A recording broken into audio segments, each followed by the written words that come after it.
So this year I'm in a very unique situation with what's going to go on with my upgrade. Usually I'll be landing somewhere around the time Apple bring out the new iPhones and stuff like that, and the Apple Watches. And if you know me, being an Apple fanboy is kind of real close to my heart. However, this year Samsung have thrown in a fastball. Just a couple of days ago they released the Z Flip 5. And the flip phones have been around for quite some time now. But this one's a little bit different. So first of all, what you've got to remember when you're going for one of these flip phones is they're around the same price as Samsung's flagship models. So the flipping technology and the foldability of the screen and the hinge, that's all pretty important stuff.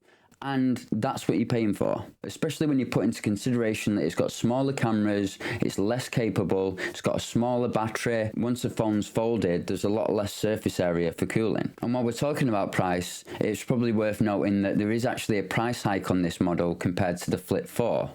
Only about £100/$, but still, it's still an increase. Another thing over the Flip 4 that's a bit of an advantage is the extra storage space. But you've got to also remember, this phone isn't going to be like the iPhone or the S22 on storage because the cameras are smaller, so it doesn't need as much memory. Another thing that was a bit niggly for me that I was seeing on all the flip and fold phones before this one was this kind of hinge that didn't quite close up all the way. On this new Flip 5, it apparently closes up all the way. Now that gap's a lot thinner, it's going to not allow travel of dust and stuff like that as much as the last ones did. And while we're talking about scratches and stuff, they are saying on this phone that it's about 25% more scratch resistant. I can also see that the crease seems to be a lot less noticeable on this new model. But what I have also noticed is the phone doesn't quite sit flat when it's fully open. The phone's made of armor aluminium and I believe it's Gorilla Glass Victus 2, which is pretty cool stuff. But one of the main things that really hit it off with this phone for me is that front folder shaped screen. The front screen is a massive improvement on the Flip 4, with it being around 278% bigger, I believe. The front screen was pretty basic before and it was very limited to what you could do. I heard somebody saying it was somewhere around 10 to 20% of the overall functionality of the phone could be accessed through the front screen. That is now 50%. There's also kind of a bit more expression that you can get across with this front screen.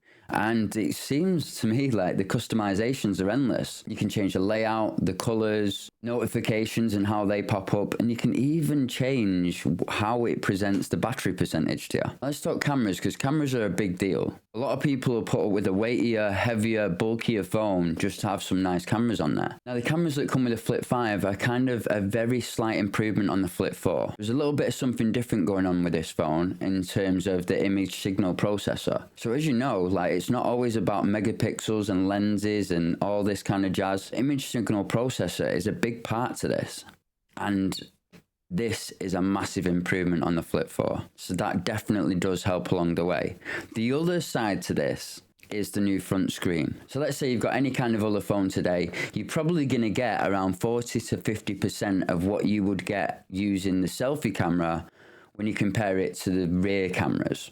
Now I would say the cameras that come with the Flip 5 are around 70% of that from the flagship models. But now because you've got the front screen, you can actually frame yourself properly in some of your pictures and use the 70% camera as your selfie camera. So your selfie game using this phone is going to shoot up. Not only that, but you can actually use the folding mechanism as a kind of stand as well. I think we've really got to forgive the cameras in this phone because they add to it being just so thin. It wouldn't actually surprise me if it worked out that Samsung were actually paying more on these cameras just to make them so small compared to some of the cameras on the flagship models. Now, one last feature that I really like about this is kind of probably down more to the Android operating system, 13L, which I believe is the best flip phone software out there. And when you fold the phone kind of halfway, the bottom half of the screen becomes more functional than part of the display. I can really actually find that being very useful in certain situations, and I can't actually wait to actually see that work. So there you have it. There's my actual dilemma at the minute. I really actually want to go out and get this phone. I want to see what Apple are going to bring out next month in terms of the iPhone,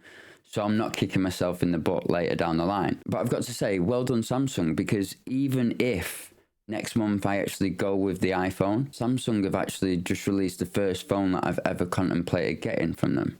And for me to move away from Apple and iOS, that's a big deal.